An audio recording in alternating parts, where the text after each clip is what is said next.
이명박 전 대통령이 오늘 서울중앙지검에 소환되면서 박근혜 전 대통령에 이어 전직 대통령들이 연이어 뇌물 피의자로 검찰에 불려나오는 이 전 대통령 표현대로 참담한 상황이 벌어졌습니다. 그런데 이 전 대통령의 오늘 검찰 출석은 박 전 대통령 출석 때와는 분위기가 사뭇 달랐다고 하는데 석대성 기자가 현장을 취재했습니다. 오늘 오전 검찰 출석을 앞둔 이명박 전 대통령의 서울 논현동 자택 앞입니다. 경찰 포토라인이 쳐진 가운데 취재진만 운집해 있을 뿐 이 전 대통령 지지자들의 모습은 어디에도 보이지 않습니다. 지난 3월 박근혜 전 대통령 검찰 출석 때와는 분위기가 너무 다릅니다. 당시 박 전 대통령 지지자들은 자택 앞에 몰려와 태극기를 흔들며 박 대통령님 힘내세요를 연호했습니다. 그러나 오늘 그런 모습은 보이지 않았습니다. 길을 가던 사람들은 말 그대로 소 닭 보듯 무심한 눈길로 이 전 대통령이 탄 차를 흘깃 바라볼 뿐이었습니다. 차고 문이 열리고 이 전 대통령이 탄 차가 나오자 1인 시위를 벌이던 시민이 이명박을 구속하라고 외친 게 오늘 이 전 대통령 자택 앞에 울려 퍼진 유일한 외침이었습니다. 비리 세상 원수하여 니네 복지 싫어하자! 서울중앙지검 앞 풍경도 크게 다르지 않았습니다.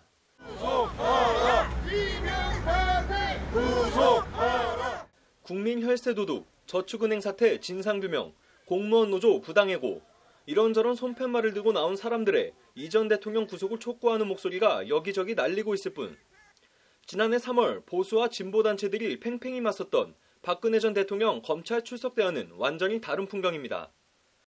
국정원 특활비로 해가지고 자기 아내 명품백 사주고 프락지 민간인을 사찰하고 정권에서 이거는 좀 아니다 싶어가지고 유명 개그우먼이 마치 상갓집에라도 온 것 마냥 검은색 정장을 입고 다스는 누구 겁니까? 라고 확성기를 들고 외치는 모습. 이명박 전 대통령님 다스는 누구 겁니까?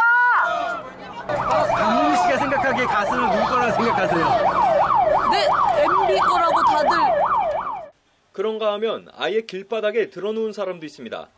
이 전 대통령에 대한 희화화 그리고 참담함이 교차하는 검찰 앞 풍경. 손팻말도 사연도 각양각색. 하지만 바라보고 요구하는 건 한 가지, 똑같습니다.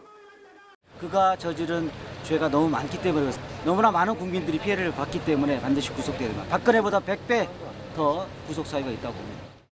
그리고 이들을 관통하는 정서는 분노입니다. 사면 없이 앞으로 영원히 그냥 그 깜빵에서 있어야 됩니다. 이명박은 재산을 환수시켜갖고 그것이 정의고 진리 아니겠어요? 정치보복 중단하라는 이 전 대통령 일부 지지자들의 목소리는 한쪽에서 힘없이 묻혔습니다. 힘내세요라는 지지자 목소리는 하나 없는 구속하라는 날카로운 목소리만 울려 퍼진 이명박 전 대통령의 쓸쓸하고 황량한 검찰 소환길. 대한민국은 오늘 그렇게 5번째 전직 대통령 검찰 조사라는 불우한 역사를 다시 되풀이했습니다. 법률방송 석대성입니다.